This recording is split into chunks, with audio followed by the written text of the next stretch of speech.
বিসমিল্লাহির রহমানির রহিম। আসসালামু আলাইকুম। আশা করি আপনারা সবাই ভালো আছেন। আজকে আমি আপনাদের দেখাবো খুবই মজার ঝাল পোয়া পিঠা বানিয়ে। আশা করি এই রেসিপিটি আপনাদের ভালো লাগবে।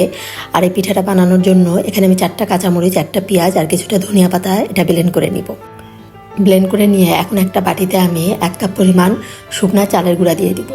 এর সাথে আমি 1/4 কাপ আটা দিয়েছি, যেটা স্কিপ হয়ে গিয়েছে যে ভিডিওটা।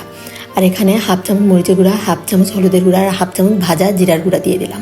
আর দিলাম 1/2 চামচ পরিমাণ লবণ। আর ব্লেন্ড করা মশলাটা এখন এর ভিতরে আমি দিয়ে দিলাম।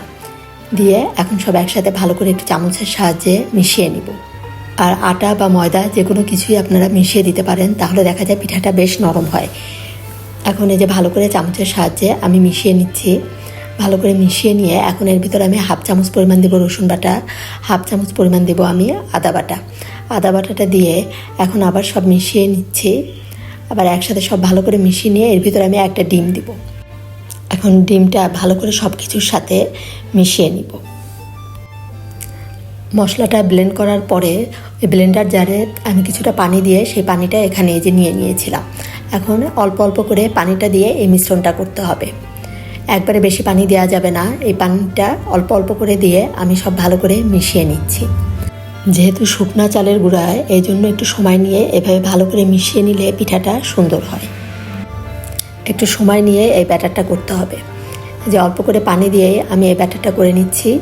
আর এটা খুব বেশি পাতলাও হবে না, আবার খুব বেশি ঘনও হবে না। এখন একটা হ্যান্ড উইচের সাহায্যে আমি বেশ ভালো করে এটা মিশিয়ে নিলাম। আর একটু পানি লাগবে, আমি আবার একটু পানি দিলাম। আর 1/2 চামচের একটু কম লবণ দিলাম। লবণটা একটু কম মনে হচ্ছিল, এই জন্য আরেকটু লবণ দিলাম। দিয়ে যে ঘনত্বটা আপনাদেরকে দেখিয়ে দিলাম, ঘনত্বটা একটু বেশি মনে হচ্ছে, এই জন্য আমি আরেকটু পানি দিলাম। দিয়ে আবার ভালো করে মিশিয়ে এটা আমি আধা ঘন্টার জন্য রেখে দেব। এই যে ঘনত্বটা কিন্তু দেখেই বুঝতে পারছেন। আর এটা আধা ঘন্টা পর দেখা যাবে আর একটু ঘন হয়ে যাবে। যে আধা ঘন্টা পরে একটা প্যানে আমি পরিমাণ মতো তেল দিয়ে এখন এই যে তেলটা ভালো করে গরম করে নিতে হবে। নিয়ে এই যে পিঠার ব্যাটারটা দিয়ে দিলাম। এখন মিডিয়াম টু লো হিটে আমি আস্তে আস্তে করে পিঠাটা ভেজে নিব। তেলটা গরম করার সময় হাই হিটে তেলটা গরম করে নিতে হবে, পরে মিডিয়াম টু লো হিটে পিঠাগুলো ভাজতে হবে। আর একটা আমি দিয়ে দিলাম। আর পিঠাটা দেওয়ার কিছুক্ষণ পরে কিন্তু এটা উল্টাতে হবে। এক সাইড ভালো মতো হয়ে গেলে তারপরে এটা উল্টিয়ে দিতে হবে।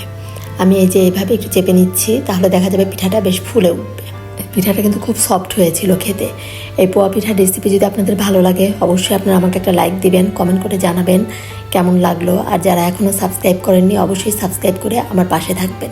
পিঠাটা এখন তুলে নিয়ে আমি বাকি পিঠাগুলোও একইভাবে ভেজে নিব। আর দেখুন কত সুন্দর ফুলে উঠেছে পিঠাগুলো। এখন আমি একটা পিঠা আপনাদেরকে কেটে দেখাচ্ছি। ভিতরটা খুব সুন্দর হয়েছে আর খুবই সফট হয়েছিল, খেতেও কিন্তু খুবই মজা হয়েছিল। আপনারা অবশ্যই একবার এভাবে বানিয়ে খাবেন, বেশ ভালো লাগবে। ধন্যবাদ সবাইকে, সবাই ভালো থাকবেন। আল্লাহ হাফেজ।